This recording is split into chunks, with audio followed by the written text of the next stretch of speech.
The voice of Husker Nation is on the air. This is Hail Varsity Radio.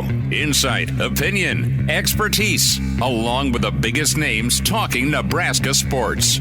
Join in with the show at 402-489-1240 or 1-800-825-5865. Now, here are your hosts, Chris Schmidt and Elijah Herbel.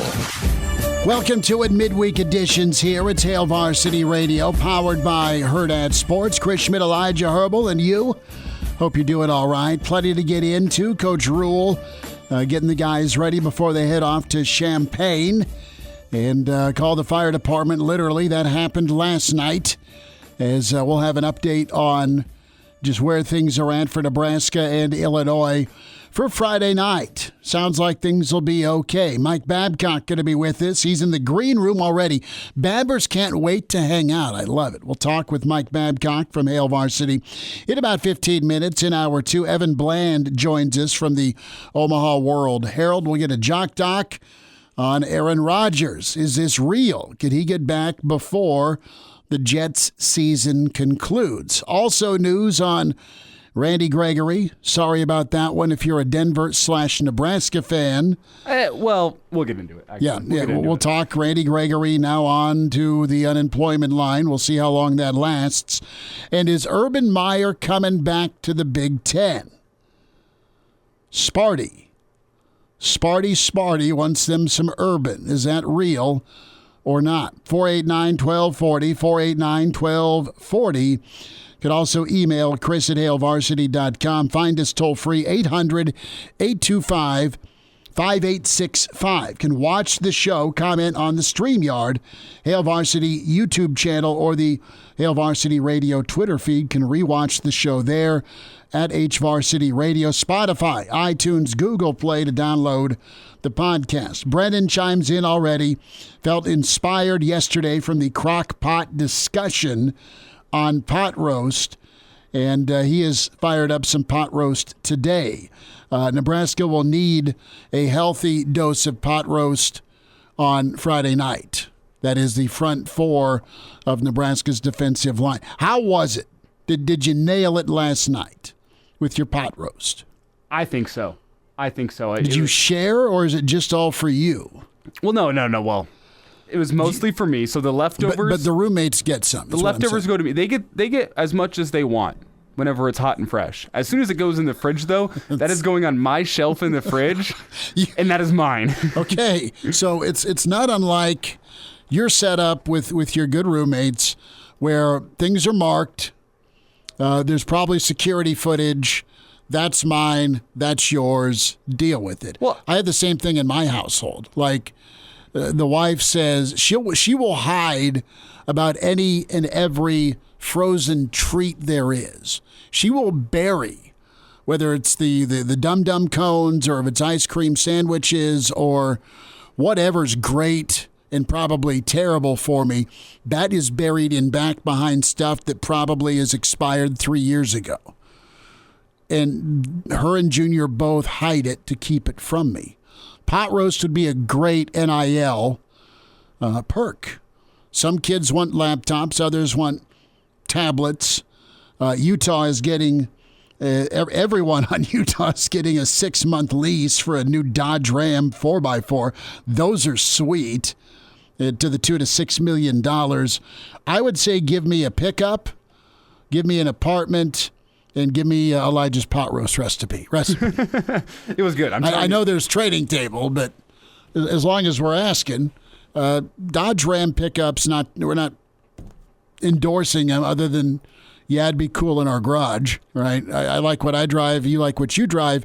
But if we're talking free lease deals, that might be pretty high on the old NIL draft dartboard. I like what I drive. I don't like what I drive that much. No, same here. It's good for my purposes, but man. It gets me from A to B to C to D. Tell you what, the Chevy Impala, the 09 Chevy Impala, it gets me from point A to point B. It's a tank in the snow. I've even taken it and done a little bit of light off-roading. Handles it fine. On purpose. Oh, yeah. Whenever you go camping, sometimes you have to take it off road just a little bit. When I think of off-roading, I think of going into the desert of Utah with this big old, John Deere powered 4x4 Bigfoot tribute. See, but all I'm saying is my Impala has never once stared down something in front of it and said, nah, I can't handle it. The Impala has handled everything I've taken it through and asked for more. Love that. The low clearance might be a little bit tough if we're in any mountainous terrain, but the Impala keeps it coming. That being said, Chevy Impala 09, not a chick magnet by any means.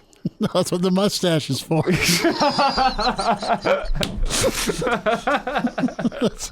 You got to compensate. You know what you got to do? No, I roll up in a 2009 Impala with the mustache. People hide their children from me. They do. Yes, they do. But it's better than the old painter van without windows.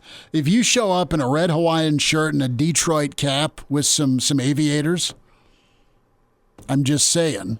You saying I'm going to look like Magnum PI with the mustache? Yeah, it's a little far. I'm just you got your Halloween costume figured out. Ty is living out of a hotel in Lincoln for work. Ty, thank you for listening. Ty is jealous of the crockpot stories. Listen, I don't know how long you're in town, Ty, but Elijah, I'd chip in on this. We should take Ty some crockpot goodness for you. Have you seen the videos of the guy, though, that he like always lives out of a hotel for work, so he makes high quality meals out of like all the appliances in the hotel room? So he like cooks steaks on the in the toaster? Well, either in the toaster or on the iron. Yeah, On there. I have not seen that done. I've seen folks throw the old the New York strip in the toaster and Gordon Ramsay freak out. What are you doing, mate?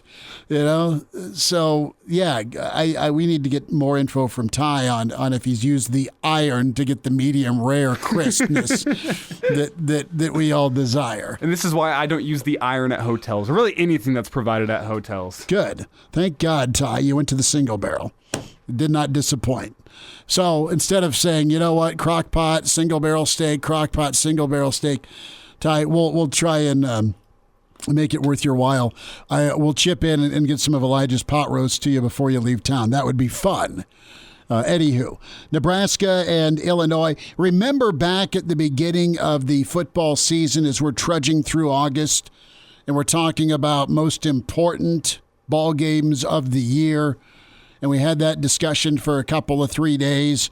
We all kind of said Michigan's the barometer. Where are you nationally? Where are you when it comes to the Big Ten race? And then where are you in the West?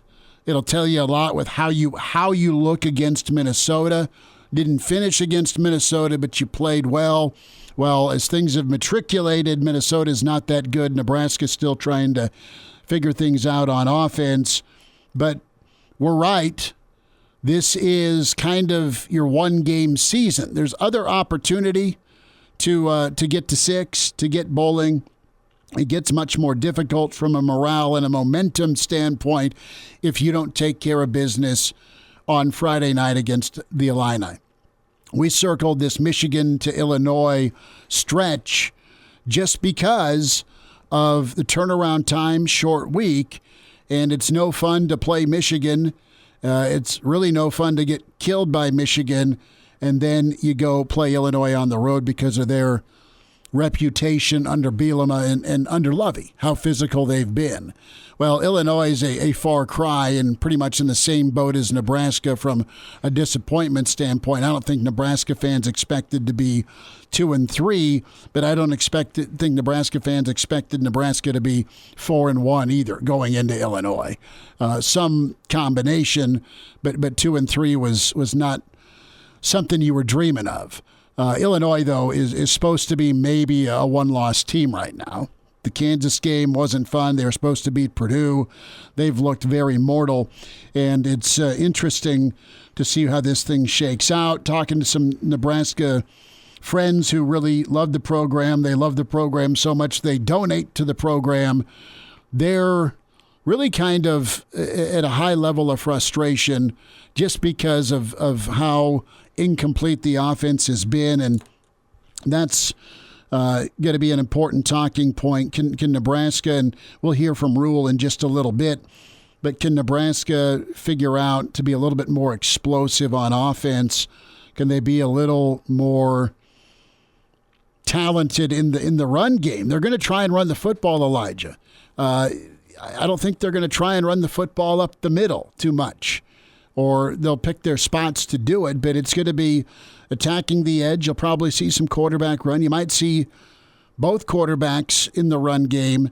And then what do you get? What do you get from guys right now like Fleeks that kind of burst on the scene for a play, but it was a wow moment?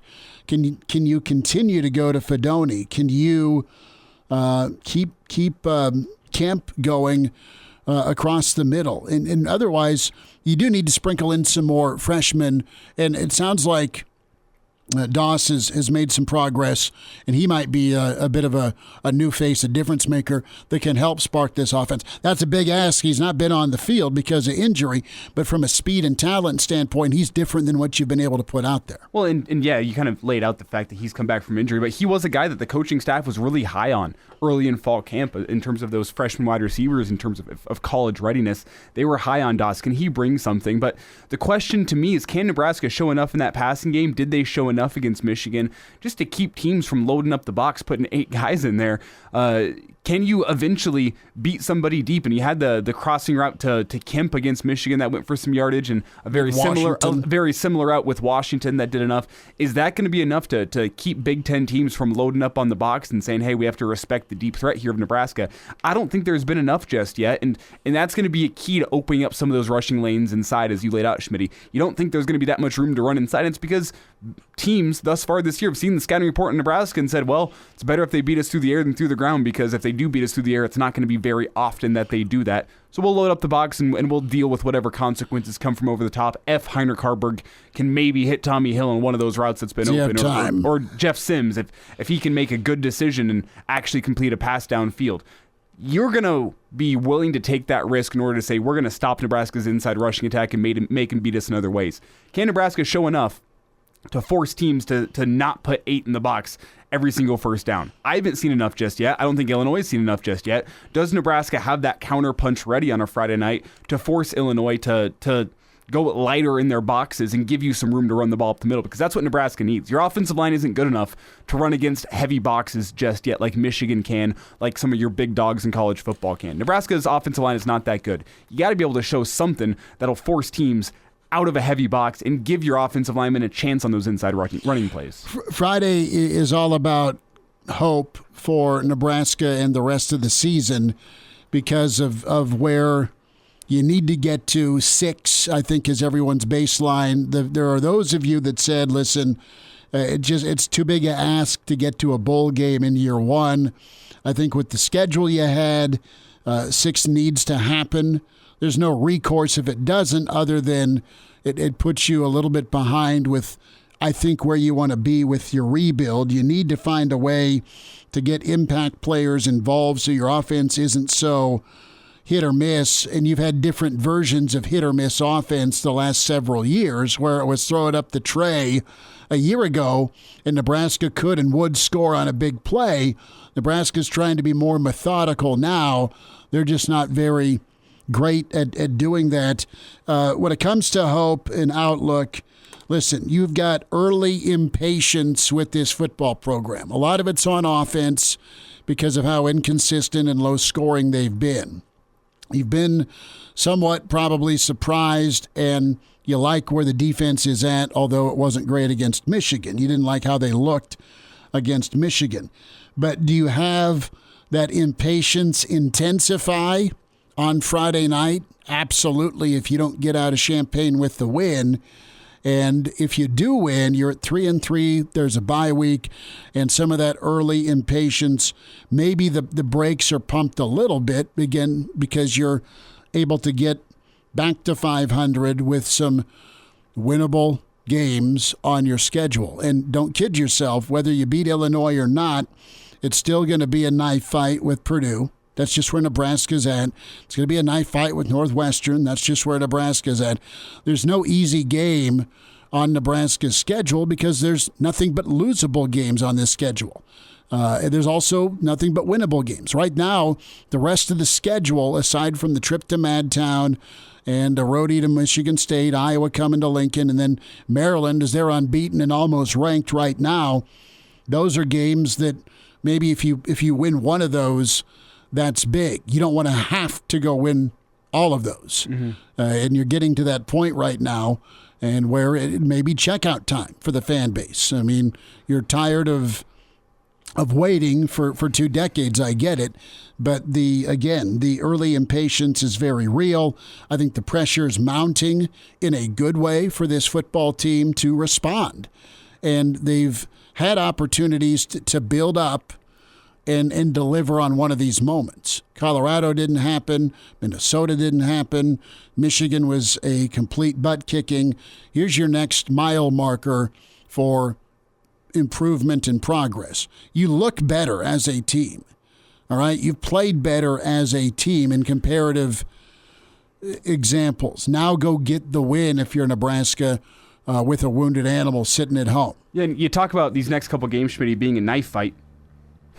What's the weapon you want in a knife fight, Schmidt? A gun. You want a gun, and Nebraska right now doesn't have a gun. They can be a better football team, but if you don't have a gun, it's hard to go succeed in a knife fight. Everyone ends up losing in a knife fight, is the story of it. And can Nebraska's defense be a gun? Can that passing attack turn into a gun? What is the option football getting outside? Is that a gun? What is the gun going to be for Husker football? They'll go win in a knife fight. Well, it's going to be the run game. We'll see how effective it is. Mike Babcock with Hail Varsity next. And now, back to Hail Varsity Radio.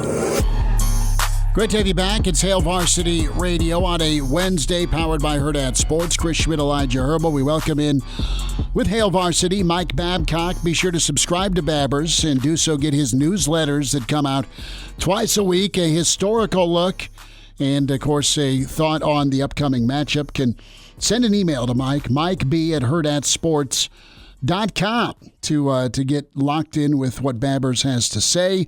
Mike Babcock at MD Babs on Twitter is where you can follow him as well. Babbers, a trip to Champaign, and we'll see what happens Friday. How are we doing? Yeah, if the stadium doesn't burn down first. How crazy was that? I popped up. Elijah sent me a screenshot, and a little later last night I saw the AD say, "Nothing to see here." You know, he didn't quite say it that way, but it was a fire that was contained, and we're playing ball Friday. The short and sweet, about 4-paragraph response. Well, whenever you see the opposing stadium on fire, it's an omen of some sort. I just don't know what kind of omen it is. It was described as a dumpster fire. So if the Huskers lose on Friday night, that's a dumpster fire, the way I would describe it. Yeah, they can't do that. Vegas has them underdog. That's dropped a little bit from 4 to 3.5 now. So pretty much a pick 'em or a coin flip. You get 3 for being at home. And Illinois is one of those teams that you come into the league, if you're Nebraska, you're supposed to beat, and it's not been that way. It's been, quite frankly, very difficult the last 4 matchups. Yeah, that's the thing. And, you know, Matt Rhule has respect for Brett Bielema. I said going into the season that Nebraska needed to beat Minnesota in order to have a realistic chance of being bowl eligible. Now I've had to rethink that. Didn't beat Colorado. I've had to rethink that. Now I'm thinking Illinois is a must-win if you're going to get to 6-6. I really believe that, because not only is it in terms of numbers getting you up to 3 going into the final 6 games, but also the mindset, the mentality, believing that you can get something done. You don't want to go into an off week, I think, trying to deal with the mental aspect of a loss, particularly to a team where even if you're an underdog at 3 points or 4, realistically, you should be able to win that game. And, that's one of the things that Coach Rhule said after the Michigan game was, we're going to find out what Nebraska is on Friday night, he said. I really think this is the critical game, and I know I'm being a little bit redundant from the going into the season, but this is a critical game for Nebraska, I believe, and I think Nebraska is capable of winning this game. And if you win this game, I think you have a chance to get to 6 wins. Mike Babcock's with us here at Hail Varsity Radio. And Mike, whenever you talk about that 6-win mark, it's something we discussed yesterday on the show. And now that you've seen the month of September, do you still consider anything less than 6-6 to be a failure for Matt Rhule in year one? And I'm not saying that the rebuild as a whole is not going well, but I do believe it puts you behind the 8 ball in terms of your rebuild. We talked about it all offseason long, that 6 is the number that'll leave Husker fans happy. I think it'll leave the coaching staff happy. Is anything less than 6 a failure in your mind? Well, not necessarily. I mean, for me, 6-6, it's perception. It's not. I'm not the coach. I don't have those guys in the room. I don't know what kind of talent I have. How quickly I'm being able to develop these guys and so forth. And you look at the two, you look at Temple and you look at Baylor, and, it took to the 3rd season for him to really, for those teams to break out. So development probably takes a little bit more time than immediate success that Dion had at Colorado by bringing in players that could get that immediate success. And now things have kind of flipped a little bit there with Colorado. But no, I wouldn't say that necessarily. But from a fan standpoint, I think the frustration continues to grow because you're carrying what's happened in recent seasons on your back. And if you don't get to 6-6, you've got that weight that you're carrying, plus the perception that, hey, things are, we're right back to where we were in previous seasons. And I don't believe that. I don't think that's the case. And so I don't put necessarily a number on it. But I think that 6-6 is a reasonable expectation. But, you can lose games that you're not supposed to lose. Look, they had the Minnesota game. They were in a position to win that game, and they didn't because of some things that happened. They were in competitive situation, almost midway through the 3rd quarter at Colorado, and then everything fell apart. So there have been some opportunities that they've missed, but I'm going to say 6-6 is realistic. But if it's 5-7, 4-8, I'm not ready to say, here we go again. I think there's reason for optimism still. You just get a different vibe with Rhule when we look big picture, Mike? Yeah, I do. And, maybe that's where I'm a little bit overly optimistic or whatever, because he's so engaging.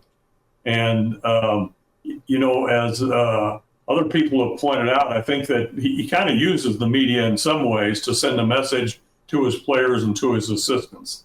Some of the things that he says about, where things are at, what the expectations are, and how you are going to be successful. I think he tells us some things that are really that are directed to the players and to the coaches. But so far I've been impressed with how engaging he is, and seemingly to me how upfront he is about things. Mike, do you look at this roster and see guys that either are impact players, or do you have a couple of folks on each side of the ball you think can emerge as impact guys? Nebraska will need that Friday. They were absent on Saturday against Michigan. But as you look at this schedule that I think we all think you can navigate, you're not outclassed and outmatched Michigan-wise with what's left on the schedule, specifically in October. Does Nebraska have those impact personnel to be difference makers on a Saturday or Friday for sure? Well, Rhule didn't identify them by person, but he said we've got game wreckers. We just need to have them step up and be game wreckers. I think a guy like Ty Robinson, Nash Hutmacher, those guys are game wreckers. Luke Reimer, unfortunately, they don't have him. He's one of those guys. I think they've got some guys in the secondary too that, they just need to step up. You guys mentioned from the receiving core, you've got Fedoni, a tight end that can really get things done. Kemp, you've got, I think Washington is a good potential game breaker type receiver, given the opportunity. And I'll be interested to see how the quarterback situation or how they use the quarterbacks against Illinois, because if Sims is healthy now, back to close to 100%, I think he'll get some opportunity on Friday night as well. And I'd like to see them run some option. The old days, run some option and then hit that wide open tight end down the field, kind of thing. Get the receivers to block too for you. Mike, obviously the offense going to need to put up some points on Friday night, but you really get a lot more leeway if that defense can play well. And based on what we've seen the past 2 weeks, I think the confidence in the defense has gone down in Husker Nation. I want to get your thoughts. What is your confidence in the defense headed to Champaign on Friday night? It's a little concerning. They haven't had any sacks the last 2 games. And, that was one of the things that I thought the pressure that they got early in the season, the pressure they were able to put on the opposing quarterback was really a positive. And it really showed what that defensive line is capable of, what those guys can do, put some pressure on, even if they're not the one making the sack. They can put the pressure up front so that you get the opportunity for the sacks. That's something you're going to have against Illinois, because I think that Illinois is probably going to try to throw the ball. Quarterback has 7 interceptions to 5 touchdown passes, so you've got an opportunity there maybe to take advantage of that. But, I think the defense will rebound, and, I think that's where you have to start. If Nebraska doesn't get a good performance by that defense against Illinois, then there are going to be problems in that game.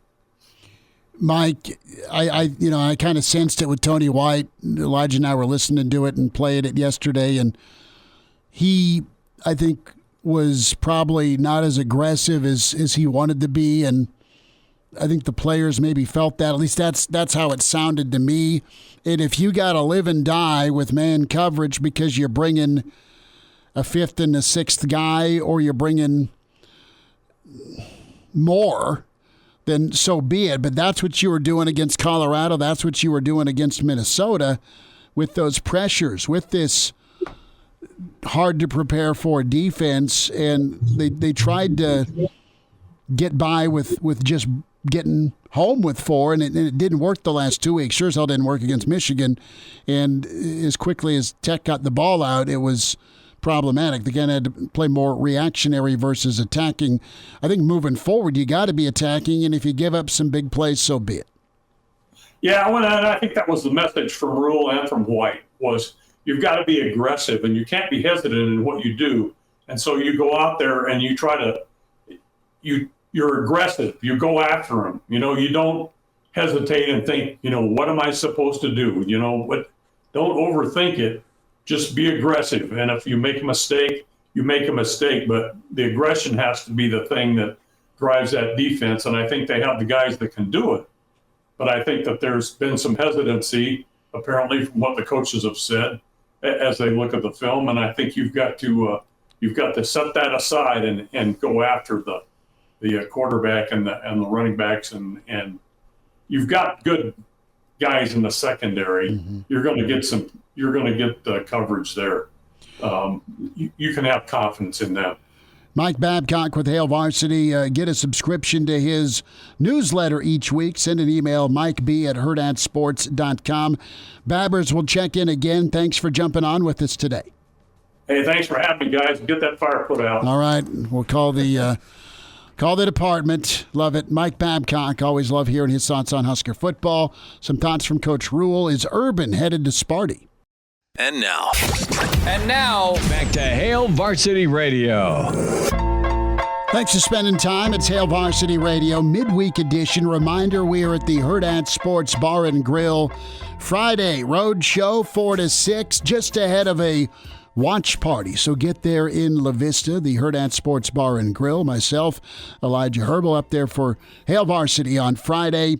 And then the watch party, Nebraska-Illinois. Last time we were at the Hurrdat Sports Bar and Grill for a Friday show, Trey Palmer put his Superman cape on, and it was a nail-biter 14-13 against the mighty Rutgers. Okay. Mighty Rutgers. But the beer tasted a little better that night for a lot of Nebraska fans. So you're invited out. Check out the ball game at the Hurrdat Sports Bar and Grill, La Vista. And then Real Red Reaction follows. We'll be there to take your phone calls, work through some therapy, hear your celebrative tone. If Nebraska gets to 3-3, where are you leading right now, man? Are you taking the points? Are you giving the points? Are you thinking on a Wednesday, Nebraska's going to handle this? Or is your mind made up? That's okay. You should ask me during our Friday forecast on No, Friday. I will. I'm not asking for a specific prediction. I will on Friday for your final answer. Here's the thing. I think as I look at it right now, I don't know. you have a not good football team going on the road, taking on a terrible football team. Okay, that's how I see it. You put Illinois in the terrible category. Have you watched Illinois play football games this year? I have, and to me, the one thing that gives me pause on the terrible card is their 2 defensive tackles, first of all, and then the fact that they should have been buried by 100 by Kansas. They weren't. They came back. They made that thing a little bit closer than it should have. I think Mr. Lance has a hell of a good team down in Lawrence. So that showed me a little guts. But for them to just go absolutely nuclear against Purdue was tough. The third downs were brutal. The interception number Babbers threw out there, 7. No Brown to hand off to at running back. It's no good. Now, here's where I'm at. And I know the transitive property is hard in football. But Illinois snuck past Toledo. Really did not have much of a right to go win that football game. It took some late game heroics for Illinois to go win that football game, 30-28. That Toledo team just on Saturday barely snuck by Northern Illinois 35-33. Okay. So the Toledo defense allowed more points to Northern Illinois' terrible offense than they did to Illinois. Okay. So it's as simple as that. I think if the defense is wearing their hitting britches on Friday night, I think if they're ready to play, I think it's going to be one of those ugly games that Nebraska can escape from, 14-3, 17-3.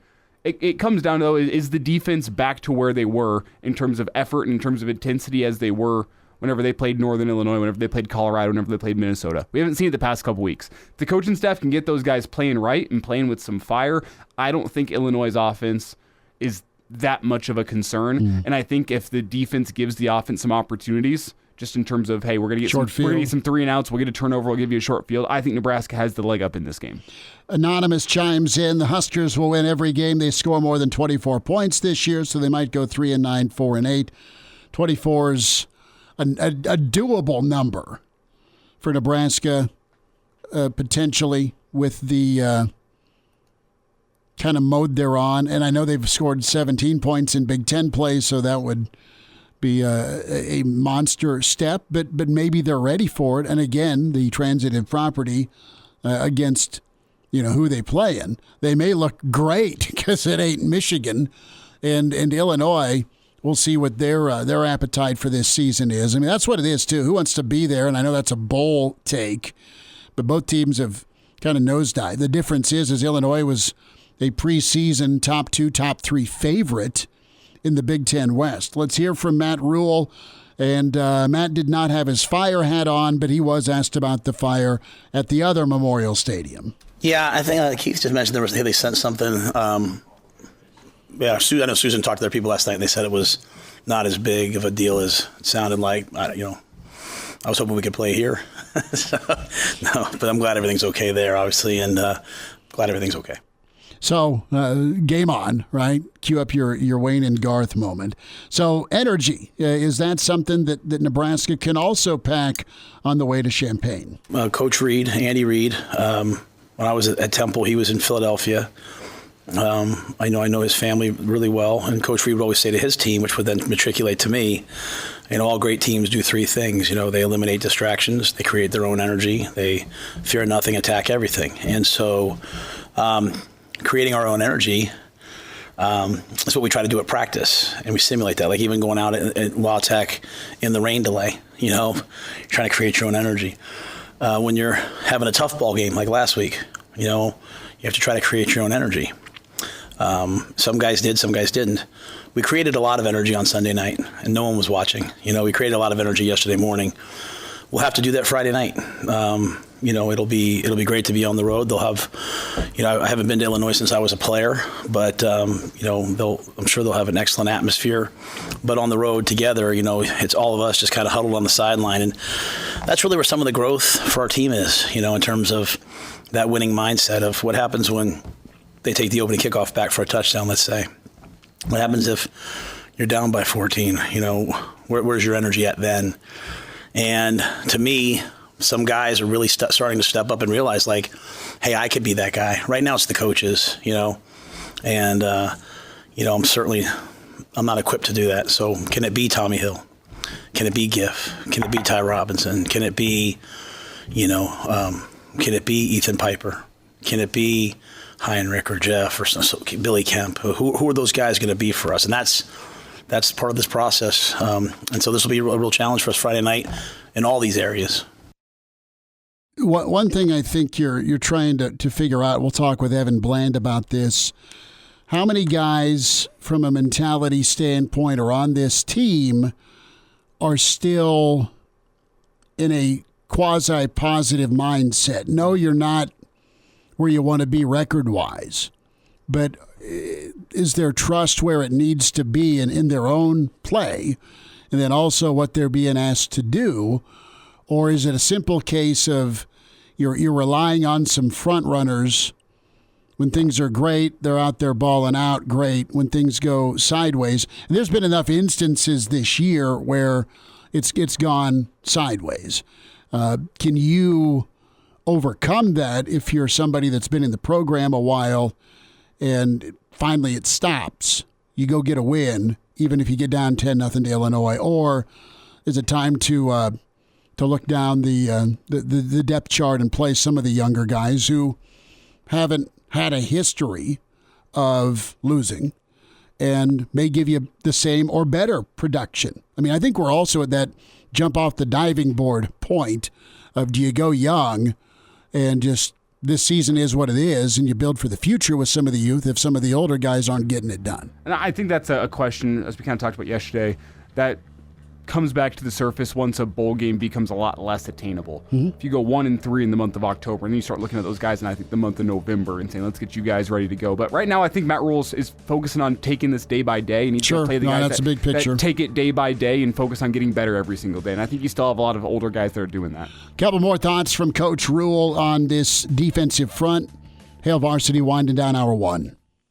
And now, back to Hail Varsity Radio. 489-1240. You want to join Hail Varsity Radio? We're presented by your friends with Hurrdat Sports. Chris Schmidt, Elijah Herbel. Evan Bland, 10 minutes away, and room for you at 5:25. We'll get into Urban. Back to the Big Ten. Is this real? Also in the second hour. 489-1240. Couple more thoughts from Matt Rhule. And this is a little bit frightening with just the scheme of Illinois' defensive line, how they want to set things up, cut three. Their scheme, because they play with 5 down linemen basically 90% of the time, creates 5 one-on-ones. So you have to win 5 blocks, and they have to just win 1 pass rush, or 1 run block to have a successful play. So it's a real challenge. Yeah. Oh, and that's kind of what Searles was talking about yesterday. That's exactly what he said. The problem with Husker football and the offensive line right now is it's not a totality of the offensive line. It's just you can't get all 5 guys working in unison and getting successful plays. It's one guy letting you down whenever it's 5 one-on-one blocks, no double teams. I mean, you're going to struggle. And that is very frightening with their interior talent. And that's smart if you're Illinois. All right, let the guys go eat, set it up so the other team's offensive line has to be good, not just for one play, but you want to put a drive together where you don't get a big play. Say you've got to go methodical, and it's a 7, 8, 9, 10 play drive to get any points. I mean, that's how Nebraska wants to be on offense. They'd prefer some big plays, but those have been absent. But that sounds like doom right now on a Wednesday for me if I'm a Nebraska fan, based on how the Lions performed against better talent. And think about what I was mentioning a little earlier this hour in terms of Big Ten teams being willing to stack the box. You got 5 down linemen, throw their 3 linebackers down there, get 8 in the box. I don't like Nebraska's odds of running the ball inside at all, because now you're relying upon guys like your tight ends to be picking up key blocks in the second level, which they haven't necessarily shown they can do this year. It relies on a guy like Anthony Grant to be able to break a tackle in the hole and then get yourself one-on-one with the safety. It doesn't set up well for Nebraska to be able to run the ball up the middle, and maybe the offensive line takes it as a challenge this week and they're able to get a hat on a hat, because that's the thing. If you're able to get a hat on a hat and clear out a hole, your running back's going to be one-on-one with the safety, and it comes down to Anthony Grant making a move, and regardless, you're going to be into the second level and you're going to pick up some good yardage, but it comes down first to that offensive line being able to pick up your blocking assignments and move your guy from point A to point B, which they haven't shown that they can do this year. Well, and quite honestly, the safeties that you're worried about are in the NFL now from Illinois. I mean, they've got to kind of reload that spot. Kirk chimes in on the stream, Hail Varsity YouTube, where you can watch the show and comment that way. It's going to be one of those eye bleed games of the year for sure. Could be 9-6, 10-7, that type of game. Hey, I think there is beauty in the struggle, right? I mean, or not.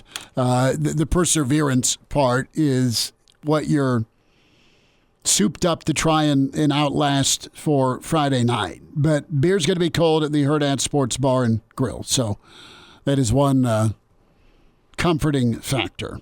Can find the podcast, Spotify, iTunes, Google Play. Download Hail Varsity Radio. Subscribe to us there. Can find the full show or just the segment you want to hear. Can also check out the YouTube channel, Hail Varsity. Subscribe to that and watch the shows. They're reposted.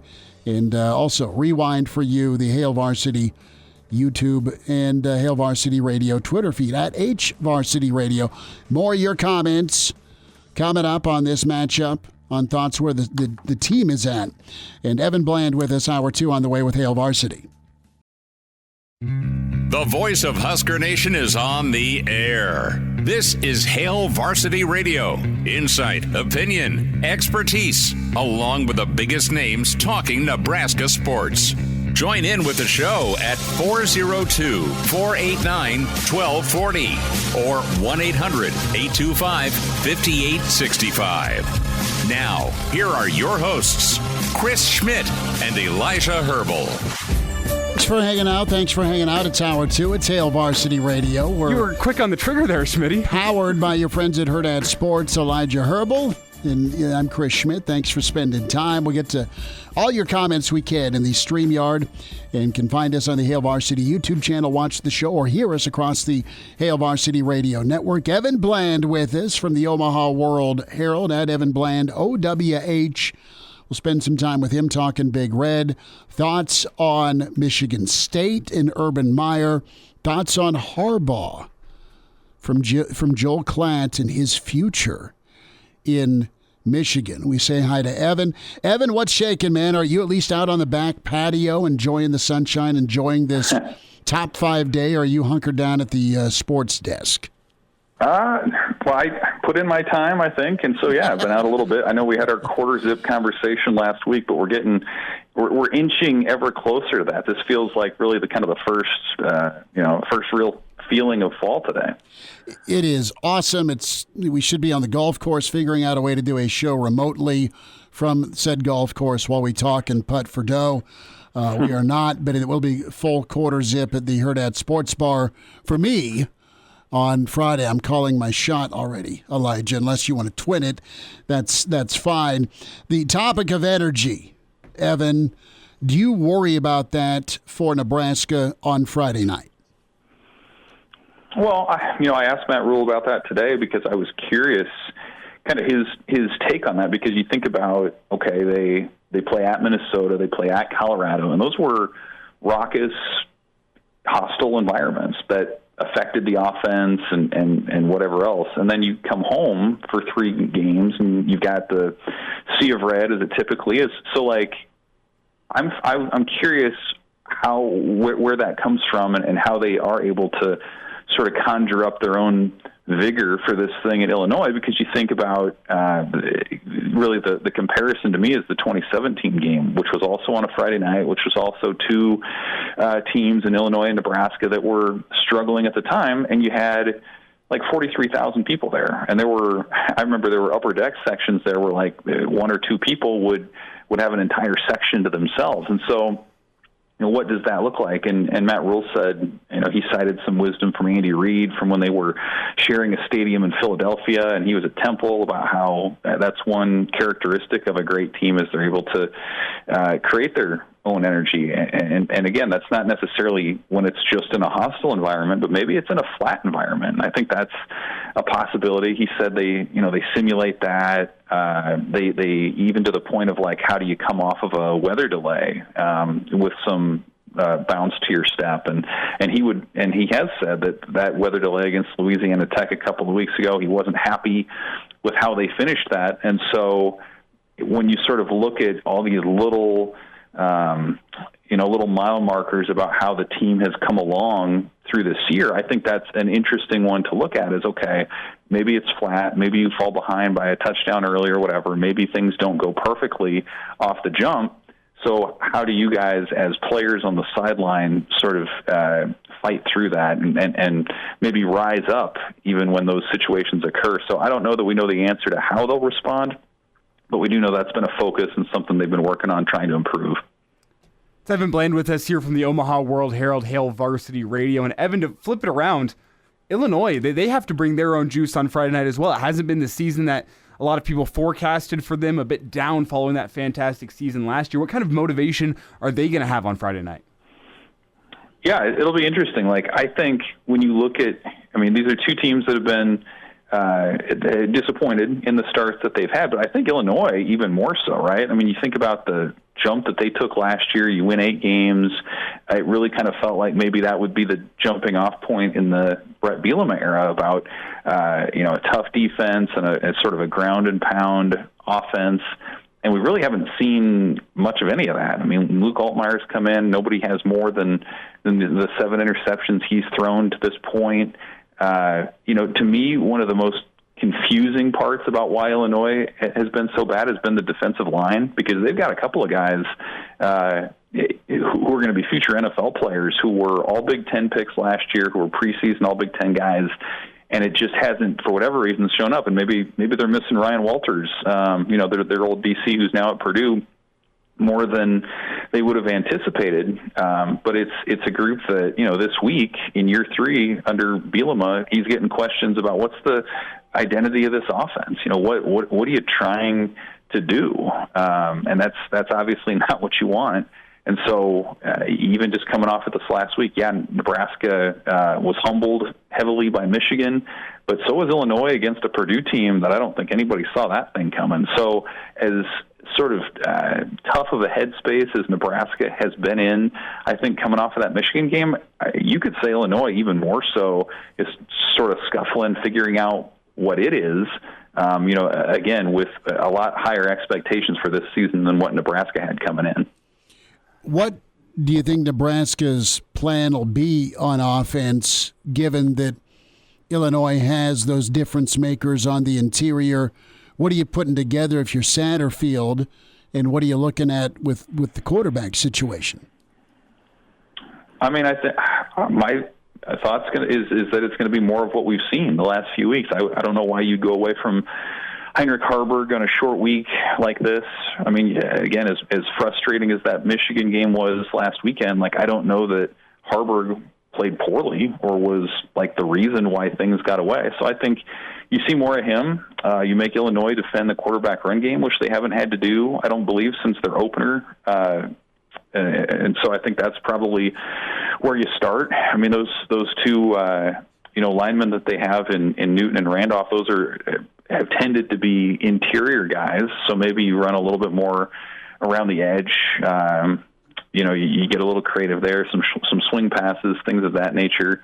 But again, like, teams have been able to run on Illinois despite that. And to me, that suggests that their scheme isn't quite where they want it to be. The guys aren't maybe on the same page, that they don't know what they are trying to do on a down-by-down or drive-by-drive sort of basis. So, I think if you're Nebraska, you run the option as you have been.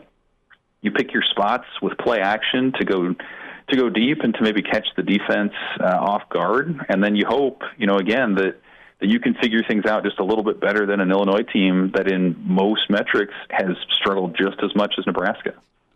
Evan, let's look at the bigger picture here with Friday night's game. What would a win on Friday night mean to you in the grand scheme of Nebraska's season? And on the flip side, what would a loss mean to you? If Nebraska can't get it done on Friday night against Illinois, what would that mean in the grand scheme of Nebraska's season? Well, I think a win, it takes you into the bye week with certainly some optimism. You look at the second half of the schedule, and there's no Michigans on that schedule right now. Maybe Maryland will be ranked by the time Nebraska plays them. Who knows? But there's no team that you look at and say, hey, there's no chance. But there's also no team in that second half part of the schedule that you look at and say that's a win. They've got that handled. Like even Northwestern, I think is shown to be a tougher out than maybe was projected a month ago. So I think Illinois, of that group of these final 7 games, in my opinion, is the most ripe for beating. Like just how they've struggled, just the lack of momentum that they have right now. Like that's a team on a Friday night. It's not a hostile environment. You should be able to beat those guys, and if you do, then I think it ratchets up the intrigue for what Purdue would look like, what Northwestern would look like, what Michigan State would look like. If you don't, if you lose to Illinois and you can't get the run game going, and they're able to run on you, then I don't know, it's going to be tough. It's going to be uphill, I think, the rest of the year, especially on the offensive side. I think the defense will show up. I feel like their last couple weeks have been sort of an aberration, maybe sort of a byproduct of who they're playing, just because of how Louisiana Tech and Michigan ran their offenses. But, if the offense struggles to score, 10, 15 points, if they get shut out again in the first half, to me, that's the big red flag that says, how are you going to generate enough offense to be competitive in the second half? So certainly from a perspective standpoint, this is a really interesting game because, again, on paper, these two teams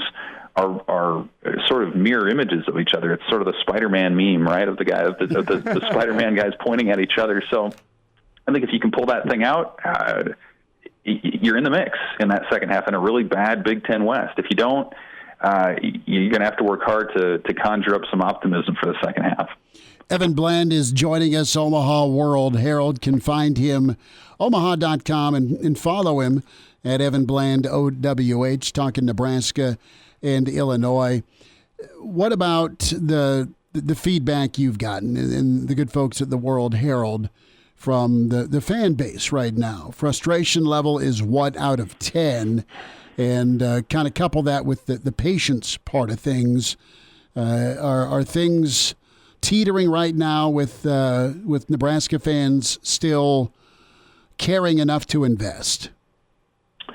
Yeah, it's a great question. It's high. I think the frustration level, is 8, something like that. I think you understand intellectually that this was going to be a tough year, that this is year one of a Matt Rhule rebuild, that they didn't have the talent on the roster and all the rest, but you still have to sort of have it shoved in your face every week. And I think that was the biggest thing from the Michigan game last week was there was no sort of silver lining that you could look at and say, okay, well, they're coming along in this area, or they were competitive until the third quarter. There was none of that, right? They fell behind early. It wasn't close the rest of the way. And so it does. It sort of puts, it sort of shoves in your face this reality that it is a rebuild. And that's kind of where things are. And you're in this weird place where the fan base has baggage from previous coaching staffs about process and about culture. And you kind of counter that with Matt Rhule, who's done it elsewhere. And this is still just his, upcoming 6th game in Lincoln as they it looks to flip the roster and flip the culture and everything else. So, like, I can understand where fans are coming from, where the impatience is coming from, where sort of there's this cynicism that, we've heard this before. But at the same time, like, that's just sort of the reality of the situation is you got to build this thing right. And it's a total tear down and build up. And, it's sort of like, I suppose, South Stadium and Memorial Stadium, where, you're not going to get that thing where you want it in a year, maybe even 2 years. And so we'll see if that plays out that way for Nebraska. But, if you're a fan, those are sort of your options. Or you kind of lean into it and, suffer through some of these weeks that Nebraska's played out. Or, I think you couldn't be blamed for checking out for a while and, checking in on Saturdays and maybe next season and see what kind of progress you made. But there's no doubt it's frustrating. But, again, like there's really no recourse other than to let Matt Rhule do what he's done elsewhere and hope that it can lead to some results. Evan, is there anything that Matt Rhule and this football team can show you in the month of October that'll show you that this rebuild is moving in the right direction?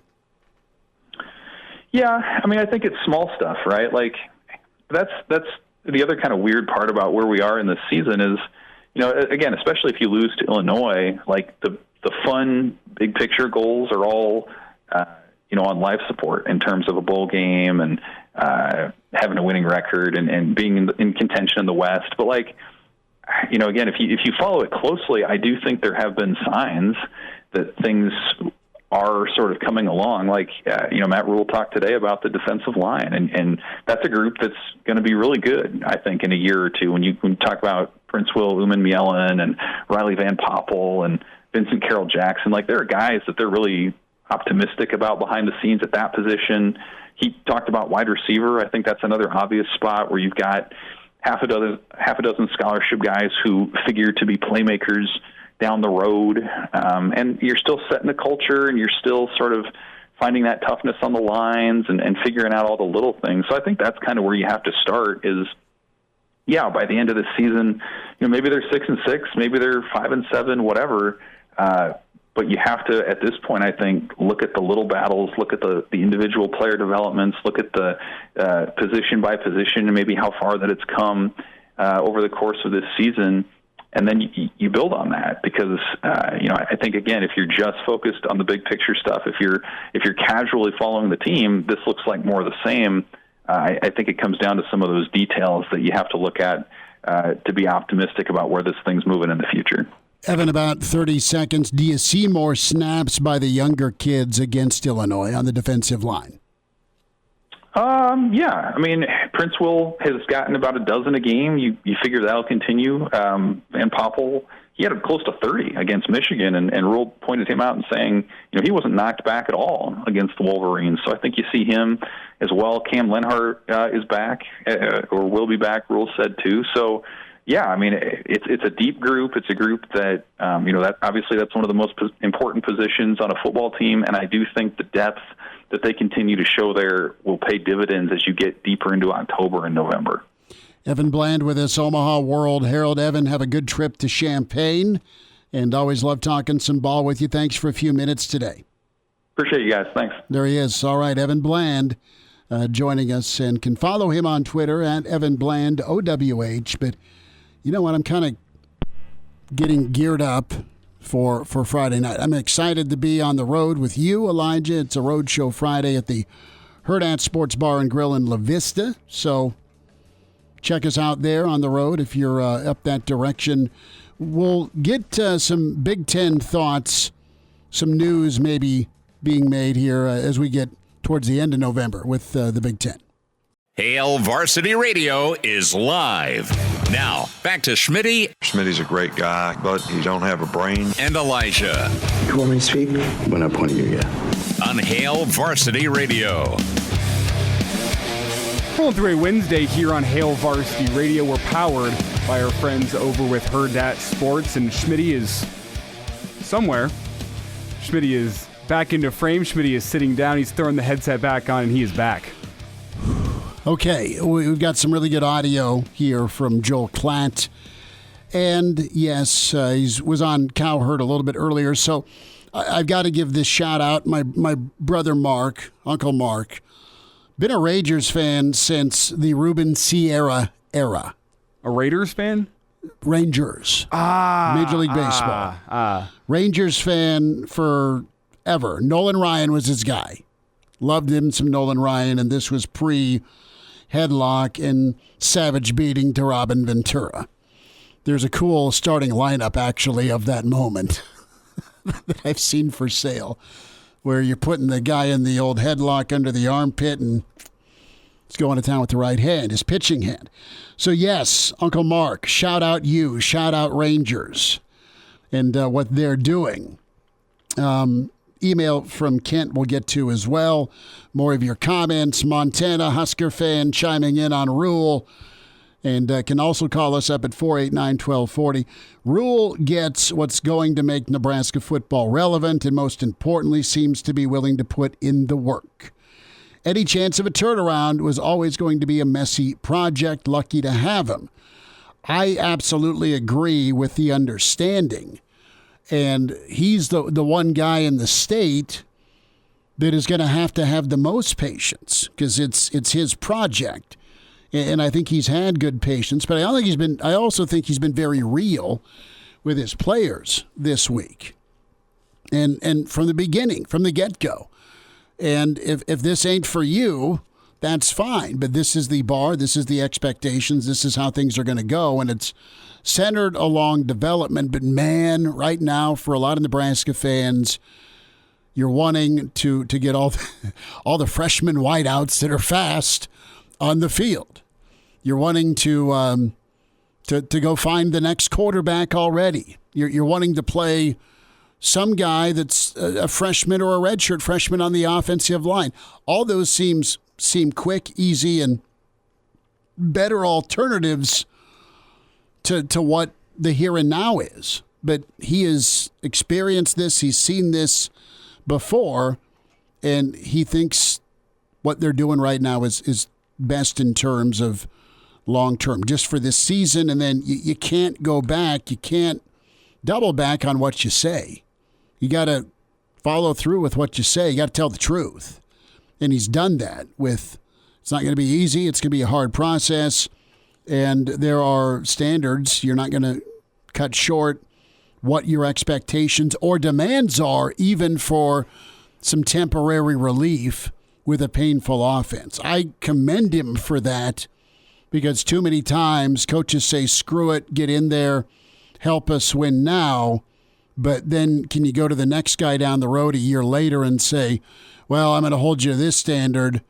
Meanwhile, you let some other guy get a hall pass because, well, we needed you in the moment. And I think, honestly, that had been ongoing. There had been one of the many problems Nebraska football's had has been inconsistency with different strokes for different folks. And he isn't going to play it that way. He is going to hold everyone to a certain standard. There you go. I think it's very real that if you don't get a good performance out of a Robinson, and what I mean by good performance, play free, play loose, and go, air quote, have fun. If you're Ty Robinson, you're going to see more and more of the Princewells. You're going to make that move and not phase out the old guys, but you're going to look towards more of a youth movement because you've made your decision that there's a ceiling for some of these guys that have been on the program for a while. And, man, I didn't like how you played at Michigan. You better respond Friday against Illinois. Yeah, and one of the things that Matt Rhule has to deal with in this process is it's something that even Harbaugh had to deal with at Michigan. And that's the for lack of a better term, the PTSD that the fans have already gone through in the last two rebuilds, where you're watching and you're being patient and you're waiting. Yeah, no, it's going to take some time. They're building them up from a deep, dark spot, and you know what? You have to commit to the process. And at the same time, you see other schools around the country who are doing it in a seemingly much faster way, and that's not Matt Rhule's style, and it's also not necessarily the right basis for longevity within a rebuild. And Harbaugh had to deal with the same thing in terms of Michigan fans under previous coaches, Rich Rod and others, Hoke, that it felt like those coaches could reach the hump, if you will, but they could never get over that hump. They could get it to an 8-4, 9-3 type team where you're respectable, you're beating the teams you're supposed to, but in those big games, you're struggling to get over the hump. And Harbaugh dealt with that back a couple seasons ago when he had to restructure his contract, and there's the opinion around that, well, Harbaugh just can't get it done in the big games. He's never going to get Michigan over that hump. It's that same kind of PTSD that Matt Rhule has to deal with. He didn't ask for it. It's not an indictment on Rhule. It's not an indictment against the Husker fans either. It is just a reality of something you have to deal with, that fans are impatient right now because they've dealt with the PTSD of being patient with other guys who didn't work out. And you see Matt Rhule making decisions that you don't necessarily agree with because you're not in and around the program every single day, and you're getting impatient too. You're asking a whole bunch of questions. That's something Matt Rhule has to deal with through this first season and through this rebuild as a whole. Well, and it's part of the giant check, isn't it? It's the hazard pay part of this, where you're just dealing with the construction process. Elijah chimes in, unpopular opinion, no game for Nebraska is winnable until proven otherwise. We'll get there, but we don't need to prep for each game like it's our last. Go Big Red. I don't disagree that the winnable game is more of it's a situation where they could lose as well. I don't think that they're, and we just said that a couple segments ago where, yeah, things have changed. Kent's the best I told you so guy in the state of Nebraska. He emails in chris@halevarsity.com because he has either a photographic memory or he takes copious notes of every show. But I think in August, as we're talking about the importance of the Illinois game, that turned out to be, it is really going to be one of those make or break for the season. Ken emails in, it's been a while since I've emailed. I vote we revisit, you and Herbel, the potential explosiveness of this 89th ranked offense, 120th ranked in scoring. Yeah, the explosive offensive part of this football team, they've been more about being explosive to themselves with penalties, turnovers, and just poor scoring. Yeah, you got to look at, there's different definitions for explosive. I think what we were talking about is how detrimental they are to themselves. Yeah, I think if we go back to that Nixon tape, it is very real. But even then, look at the offense as compared to where it was forecasted in August compared to now with the playmakers. I mean, Xavier Betts no longer around. Isaiah Garcia-Castaneda, he's on the shelf injured. Jeff Sims, no Gilbert. Jeff Sims has the arm of a playmaker. He's got the wheels of a playmaker, but he doesn't have it between the ears right now to go be a playmaker for this Husker offense. His decision-making's been suspect. Line's not much better. You're down Gabe Irvin. You're down Ramir Johnson. Two potential playmakers at the running back spot. Teddy Prohaska hasn't gotten back in the way that you thought he would. I think there was a lot more potential for playmaking in this offense as of 3 months ago than there is right now. And clearly you and I would not have projected an explosive offense having our crystal ball out, knowing that all this would happen to the Nebraska offense, where they'd be playing Harburg. They'd be waiting on Sims to get healthy. They'd be relying on Anthony and a freshman in Emmett. And Fleeks would wasn't even a running back at the time. Fleeks would be the running back. We thought Fedoni'd be a dude or have the potential to be. And he still has that. Yeah, and he's been fine. You thought Marcus Washington would be kind of a go-to. He's had moments, but not a breakout game. And Kemp's been okay, but he's not been 8 for 110 in the touchdown every game out of the slot. So, yeah, thank you, Kent, for the I told you so. Love that. He's not wrong, but I'm still going to stand by that take from August. There's takes from way back when that people can bring up, and I'll say, you know what, I was wrong, and I want to own it. This is one that I will still own that, you know what, back in August, I think the potential for a playmaking offense was there. You've lost some pieces, and that happens, and I don't think Satterfield's offense has necessarily looked how we expected it to look preseason, and that was kind of a closely guarded secret. So that's one I'll stand by. No, and I'll say this. I thought it would be way better based on how things ended at South Carolina. He gets a lot of hell from a lot of people. Satterfield does. And he had some good weapons around him at South Carolina. They kind of turned it on finally as the season wound down. But it's been tough sledding on offense, clearly. And they are down some of the projected guys that were supposed to contribute to this offense. We'll see if they can put some points together. So 2 things real quick. the state of Michigan and their football programs. What's the future look like for Jim Harbaugh? Well, Jim Harbaugh is unbeaten. They're number 2. They're getting votes for number 1. They're your favorite right now, along with Penn State in the Big Ten. Joel Klatt went on with Cowherd earlier today. And is there trouble in Ann Arbor? The dynamic with him and his leadership at Michigan is interesting. I don't like that word. I believe that there is some tension, and it's the reason why the president had to jump in and do the new contract. I don't like that at all. You can find another AD. There's another accountant somewhere in the Midwest. I'm sorry. I'm not getting rid of the president, and I'm not getting rid of Harbaugh. Nothing against ADs, but I can make a few phone calls. I just know that there's some tension. And by the way, it has seeped into this self-imposed suspension to the beginning of this year. Please explain. Well, he had a self-imposed suspension. Right. Michigan suspended him. Do you think he wanted to do that? Of course not. Okay, that's why his players had a free Harbaugh shirt on. Okay. Because they're not taking a shot at the NCAA. By the way, think about that, right? Just read between the lines. Wanted Ann Arbor. Let's put it on LinkedIn today.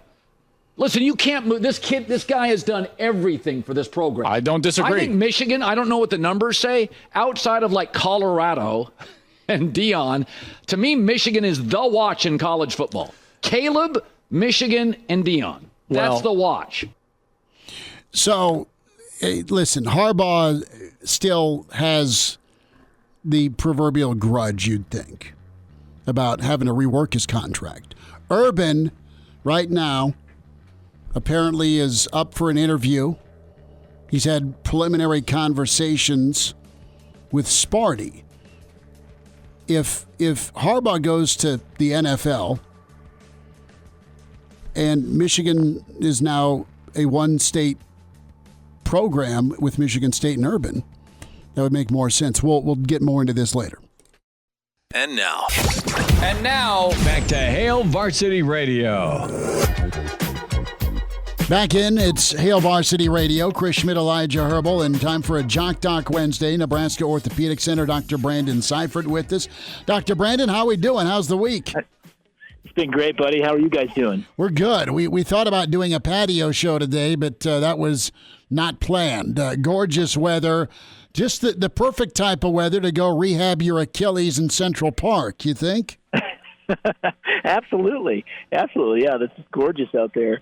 We'll see. Go ahead. No, as I say, it's just fabulous weather here, and we're going to spend our Jock Doc on Aaron Rodgers. He's attacking rehab. He's eyeing a return, Dr. Brandon, this season. Walk me through that, literally, for the Achilles, and is it even possible? Yeah, it's actually a great question. There's been a lot of interesting, kind of information put out there in the media. Rodgers seems to do a pretty good job at getting his name out there in the media. But it is interesting. So definitely his timetable he's put forth is pretty aggressive. I would say kind of at least a month or two ahead of kind of what we normally would think of for even an aggressive return. So as you kind of approach this, he's even kind of thinking about maybe a 4-month return, which would be pretty remarkable. As we look at Achilles reconstruction and repairs and all the recovery stuff associated with it, there definitely has been a push for more aggressive kind of post-op rehab. And that's really kind of the path he's on. So if you look at some of the details that are out there, he already was basically putting weight on this almost immediately, was in a regular shoe within, I think, about two and a half weeks, which is pretty fast. Typically what we'll do with these is, even on an aggressive protocol, is you'll put somebody in a splint afterwards for maybe a week or two, then you'll go into a boot at 2 weeks, and at 2 weeks let them start to put a little bit of weight on it. And that already is kind of pushing the envelope a little bit compared to our previous protocols. So to have somebody in a regular shoe walking around in this already is pretty impressive. Now, there's a difference between being in a regular shoe and being on crutches, and essentially maybe you're not putting weight on it. Okay, well, it's not really pushing the protocol that much, other than you just don't have any protection if you trip and fall. And that maybe is what he was doing.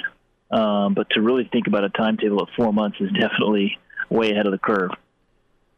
Dr. Brandon Seifert with us here at Jock Doc Wednesday on Hail Varsity Radio. And Dr. Brandon, Aaron said that there's nothing normal about how I'm attacking this rehab, referencing the fact that he's in a boot so soon. And he went on to say that his mindset is that he believes in the power of intention. He believes in the power of prayer. He believes in his mental status and the power of will. To quote, I believe in making room for the miraculous to happen. And tell me, is there anything to that, like legitimately in the medical world, that mindset and the power of will can actually help you come back from an injury faster?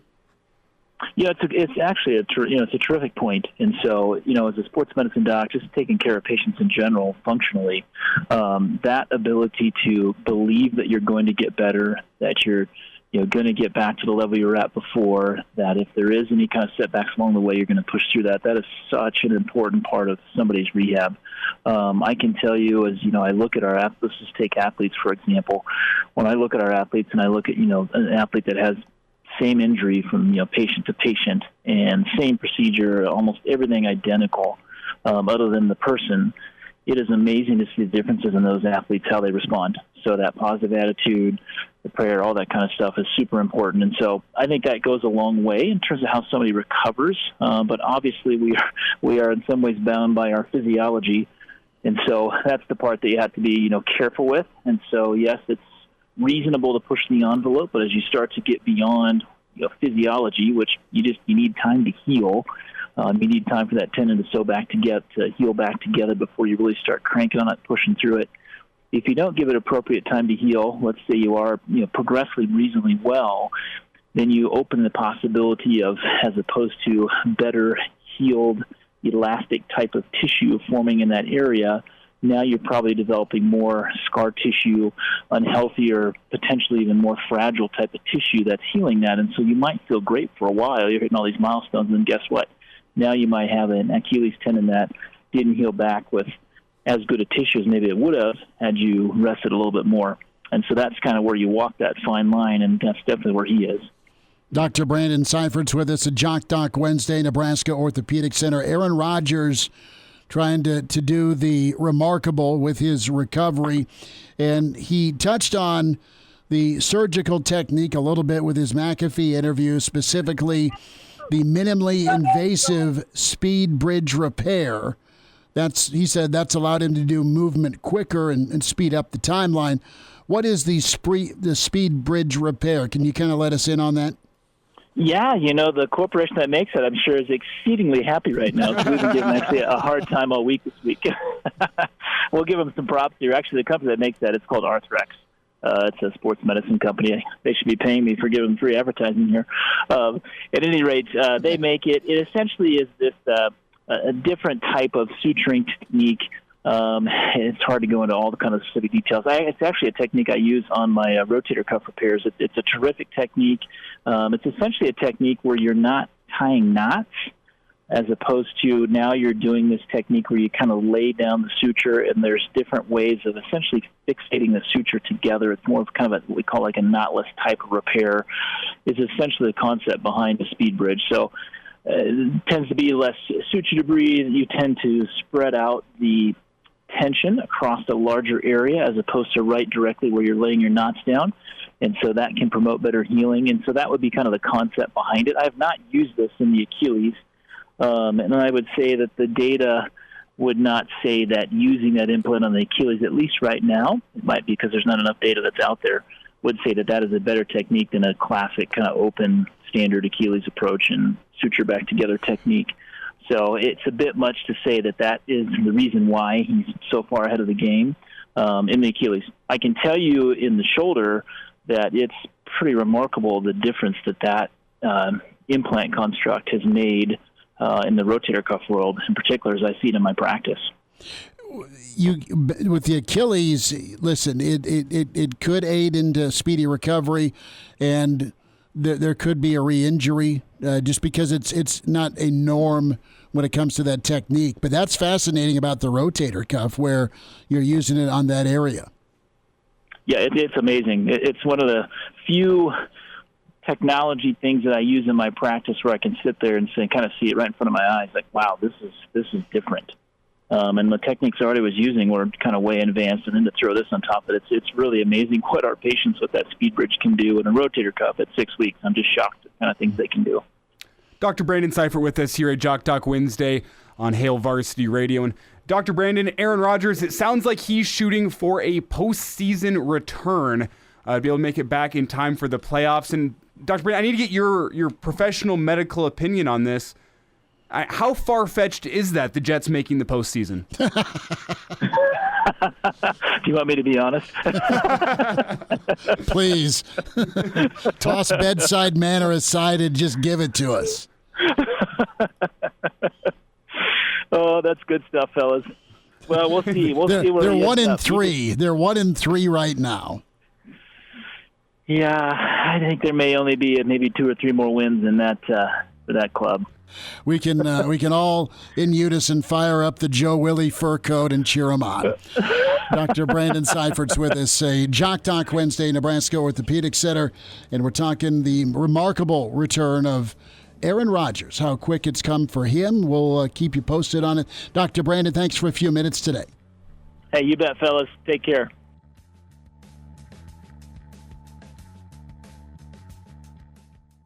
And now, back to Hail Varsity Radio. One final time this Wednesday, it's Hail Varsity Radio. We're powered by Hurrdat Sports, Schmidt and Elijah Herbel. Roadshow, Friday, La Vista, the Hurrdat Sports Bar and Grill, 4 to 6. We are live up there ahead of Nebraska-Illinois. And the watch party commences once we're done, then Real Red Reaction follows. So need a place to watch the game.